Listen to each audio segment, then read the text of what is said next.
Hi everybody. Today we're going to work on a logo using Illustrator, and this is just something I wanted to show you guys for a while, but it was really hard to do in class because I had to keep going back and forth with different students. So it was really hard for me to just get everything shown to you exactly how I do it.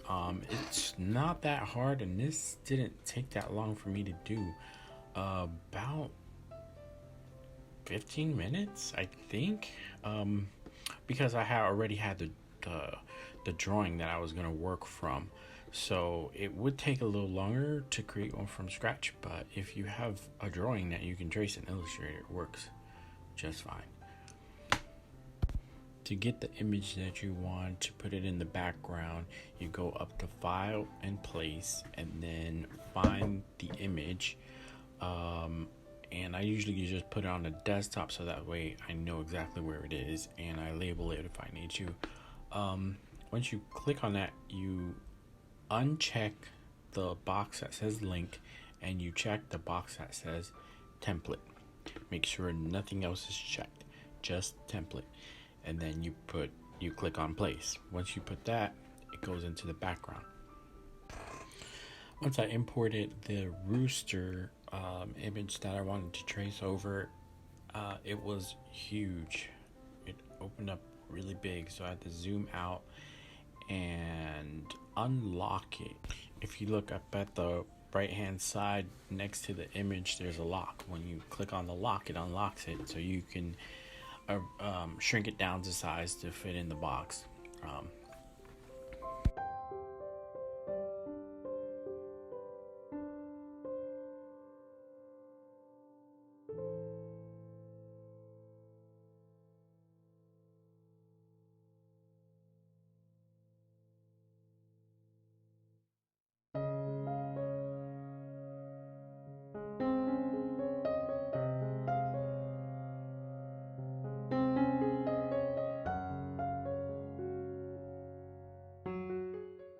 I traced the head first, the head shape, and attached the body to it.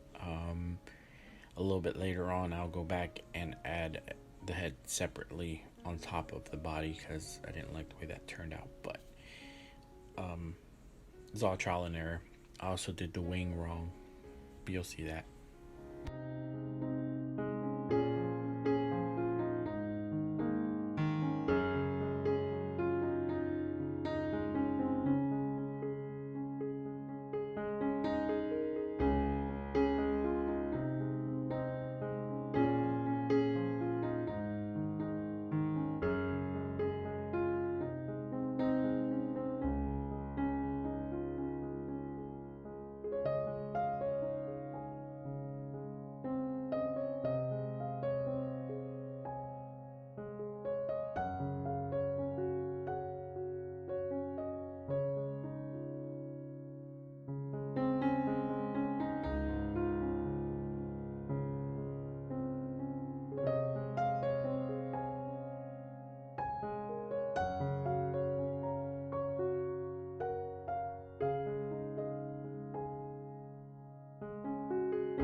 Here I'm trying to pick as least amount of points as possible so that way it's easier to edit as I move along in the progress.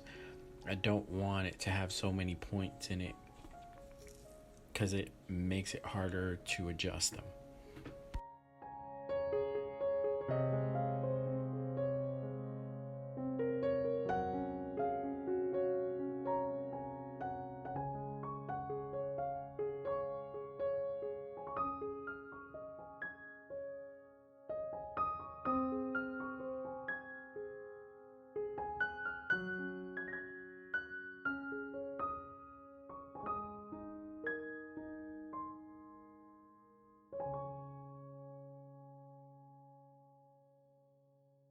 When I was tracing it, I was tracing just the big shapes. I wasn't trying to get all the details of all the feathers like in the drawing. I just wanted to simplify it a bit.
When I design a logo, I'm thinking about how to make it simple enough that you can read it well when it's far away. Like if you think about it, on a shirt, like let's say you're wearing a polo shirt from Nike. All you see on the front of the shirt on the top left corner is usually going to be just a little Nike check. That's it. So I'm thinking small, detailed enough to see some details, but not so complicated that it takes up. Hopefully that makes sense, but zooming in and out from your image back and forth helps you to understand that if you zoom way out and you can't tell what it is, then you're not going to get the same effect that you should have. You're going to have something that looks great when it's blown up, but when you shrink it down, you won't be able to tell what it is.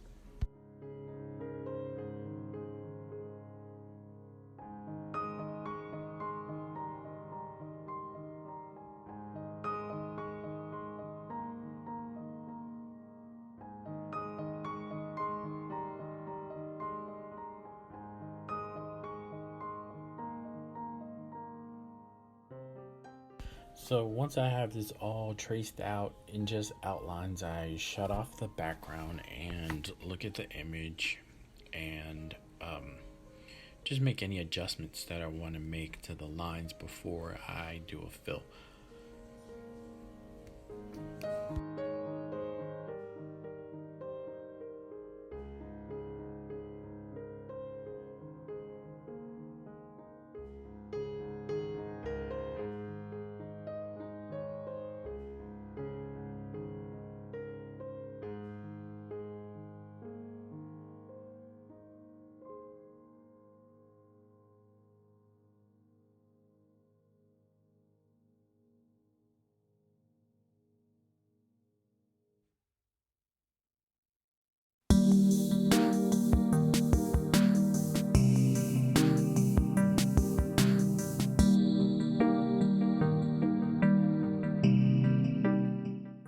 Once I got to this point, I wanted to give it a scruffier neck, so I pulled out the pen tool again and created a scruffier neck so that way it can just stand apart from the body.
pieces that I wanted to have traced out, I went ahead and did a fill and reversed it.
When it comes to creating logos, especially for other clients, you have to be very detailed, very, catch everything that you think they might catch later on.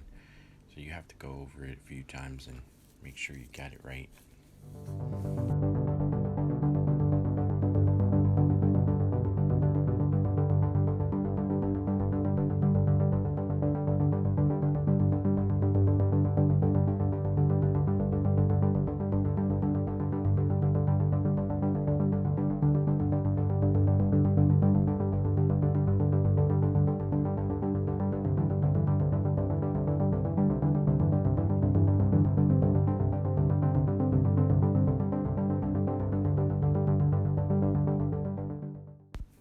Once I finished it all, I wanted to shrink it down a little bit and add a little extra something to it, which was just a round circle around the outside, giving it a border.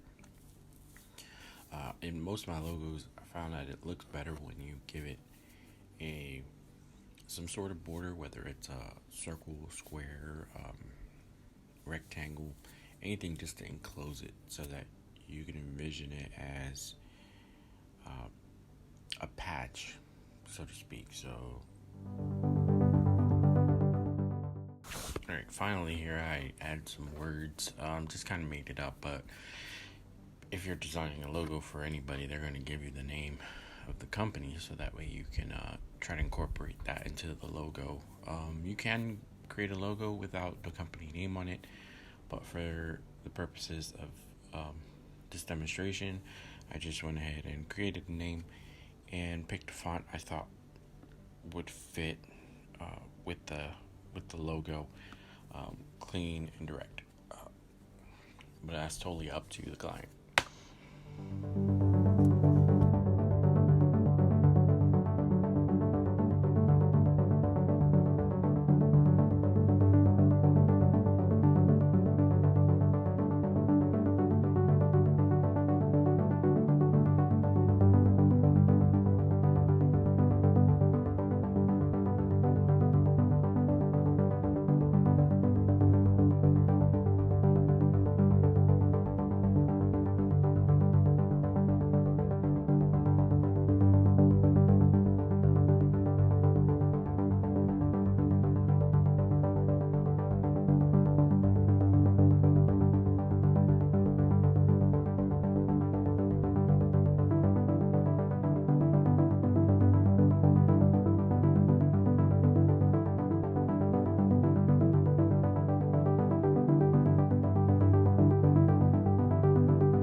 anyways, I hope you like this video. Go ahead and post a like and subscribe, and we'll see you on the next one.